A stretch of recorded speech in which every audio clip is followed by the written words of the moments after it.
पढ़ने से पहले एक छोटा सा टॉपिक है अपवर्तक, क्योंकि अगर हमें लघुत्तम समापवर्त और महत्तम समापवर्त समझना है तो उससे पहले की चीज है अपवर्तक, जिसे सबसे पहले हमें समझना होगा। अपवर्तक होता क्या है, जरा ध्यान दीजिए। कोई संख्या जिन जिन संख्याओं से पूरी तरह विभाजित हो जाती है वह संख्या उस दी गई संख्या का क्या कहलाता है? अपवर्तक कहलाता है। उदाहरण, अगर हम इसके परिभाषा लिखें, यदि कोई संख्या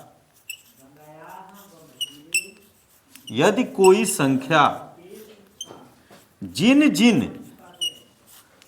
जिन संख्याओं से पूर्णतः विभाजित हो जाती है, पूर्णतः विभाजित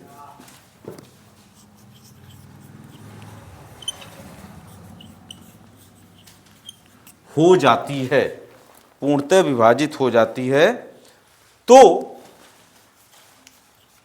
वे संख्याएं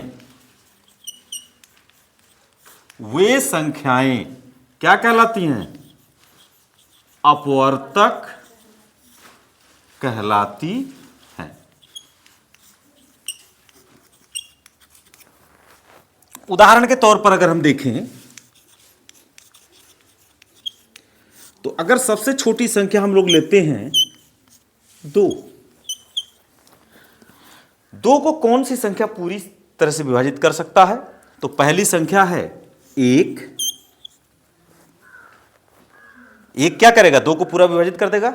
एक दुआएं दो, 1 2 जा 2 तक नहीं होता।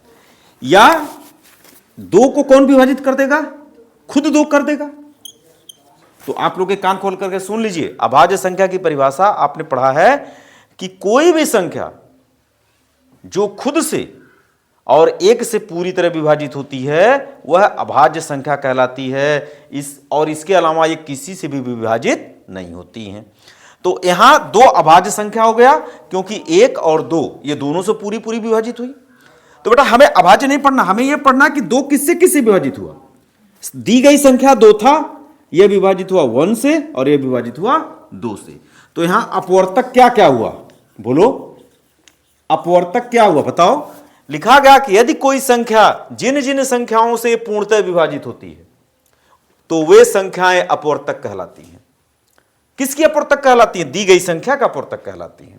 तो इसका मतलब दो जो है एक से पूरा विभाजित हुई, दो से विभाजित हुई, तो दो का अपवर्तक क्या मिला? एक मिला, और एक क्या मिला? 2 मिला। इसी तरह से अगर मैं एक संख्या 3 ले लूं, 3 किससे विभाजित हो सकता है? एक से, क्योंकि एक प्रत्येक संख्या को काट देता है। दुनिया की कोई संख्या हो, एक उसे काट देगा। और दूसरी, वो खुद संख्या अपने आप को काट लेती है। तो एक इसको पूरी विभाजित करेगा और 3 भी इसको पूरी विभाजित करेगा। क्या इसके अलावा कोई और दूसरा नंबर है जो इसको पूरा विभाजित करेगा? तो यहां पर अपवर्तक जो है क्या हुआ? 1 हुआ और 3 हुआ। अगर मैं यहां पे लिख दूं 4, तो बेटा 4 को 1 विभाजित करेगा पूरी तरह से, 4 को 2 भी काटेगा पूरी तरह से। क्या 4 को 3 काटेगा? नहीं। 4 को कौन काटेगा? 4। तो बताओ 4 का अपवर्तक क्या हुआ? 4 का अपवर्तक क्या हुआ? बोलो। 1 2 4। 4 का अपवर्तक कितना हुआ? 1 2 4 हुआ। इसी तरह से मैं कहूं 5 का अपवर्तक, तो 5 को कौन कौन काट सकता है? केवल 1 और 5। तो 5 का अपवर्तक क्या हुआ? 5 का अपवर्तक क्या हुआ? 1 और 5। इसी तरह से अगर मैं लिख दूं यहां 10, तो 10 को कौन काटेगा? 1 2 5 और 10। तो 10 का अपवर्तक क्या हो गया? 4 अपवर्तक बने। कौन कौन सा? 1 2 5 और 10। 1 2 5 और 10 इसके क्या बने? अपवर्तक बने। इसी तरह से अगर मैं कोई बड़ी संख्या ले लूं, कौन सी बड़ी संख्या ले लूं? जैसे मान लो मैं ले लिया 50, मान लो हमने ले लिया 50। 50 को कौन काटेगा? 1 काटेगा। 2 भी काटेगा, 3 काटेगा नहीं, 4 भी नहीं काटेगा, 5 पूरी तरह से काटेगा, 6 नहीं काटेगा, 7 8 9 10 काटेगा। 10 के बाद कौन काटेगा? 25। 10 के बाद कौन सा काटेगा? 25। और 25 के बाद कौन काटेगा? 50। तो ये संख्या 1 से भी कटी, 50 से भी कटी, मतलब खुद से कटी और स्वयं से कटी, खुद से कटी और 1 से कटी, स्वयं से नहीं, खुद से कटी, मतलब 50 से कटी और 1 से कटी, और बीच में 2 5 10 25 इन सबसे भी कटी। तो हम कहे 50 का अपूर्तक क्या है, तो कहना 1 है, 2 है, 5 है, 10 है, 25 है, 50 है। तो किसी दी गई संख्या का अपूर्तक क्या होगा? हम ये देखेंगे को दी गई संख्या किन किन संख्याओं से पूरी तरह से विभाजित हो जाती है। तो जिन जिन संख्याओं से पूरी तरह विभाजित हो जाती है वही संख्या उस संख्या का क्या कहलाता है? अपवर्तक कहलाता है। तो बेटा अगर इसको हम नोट के रूप में लिखें, नोट, तो प्रत्येक संख्या का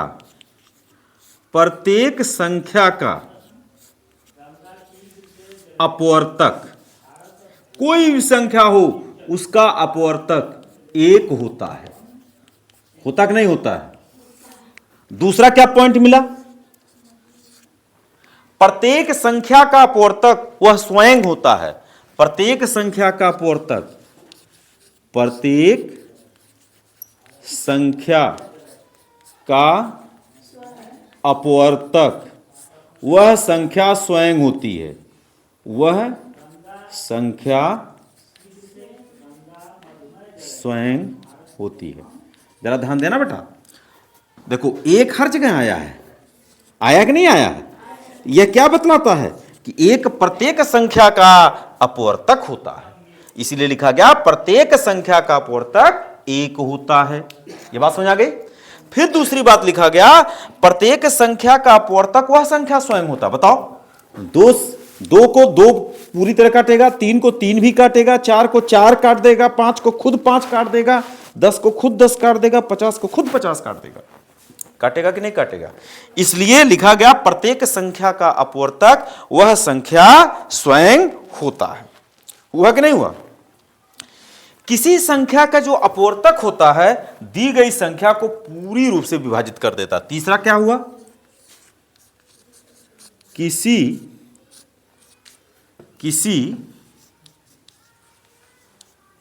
संख्या का अपवर्तक दी गई संख्या को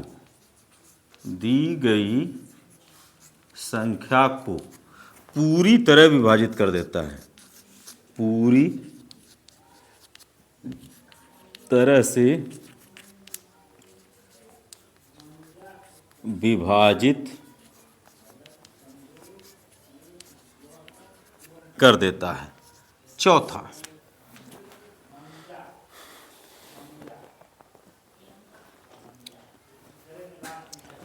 जरा ध्यान देना, 2 के कुल कितने अपवर्तक हैं? 1 और 2। 3 के कुल कितने अपवर्तक हैं? 1 और 2। 4 के कितने अपवर्तक हैं? 1 2 3। 5 के 1 2। 10 के 1 2 3 4।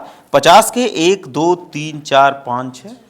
ऐसे बेटा किसी भी संख्या का अपवर्तक हम निकालें तो जितने भी अपवर्तक होंगे उनको हम गिन सकते हैं। गिन सकते कि नहीं गिन सकते हैं? क्या अपवर्तक हुआ? 1 2 3 4 5 6, अर्थात 50 के कुल क्या अपवर्तक हुए? 6 अपवर्तक हुए।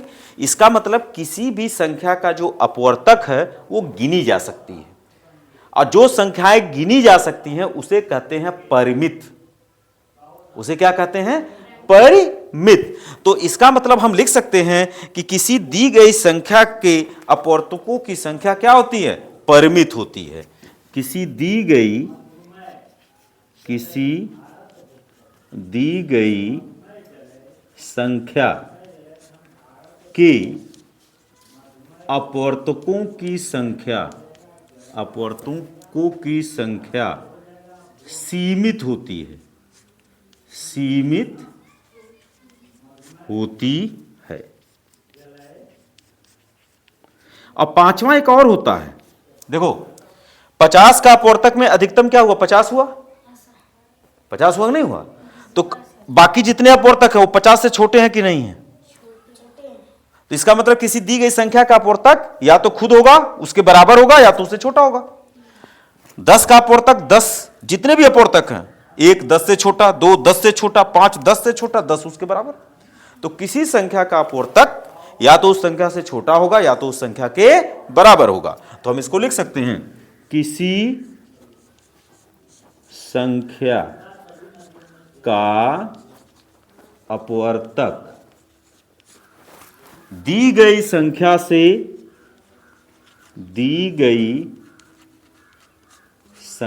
से या तो छोटा होता है, या तो छोटा होता है, या उसके बराबर होता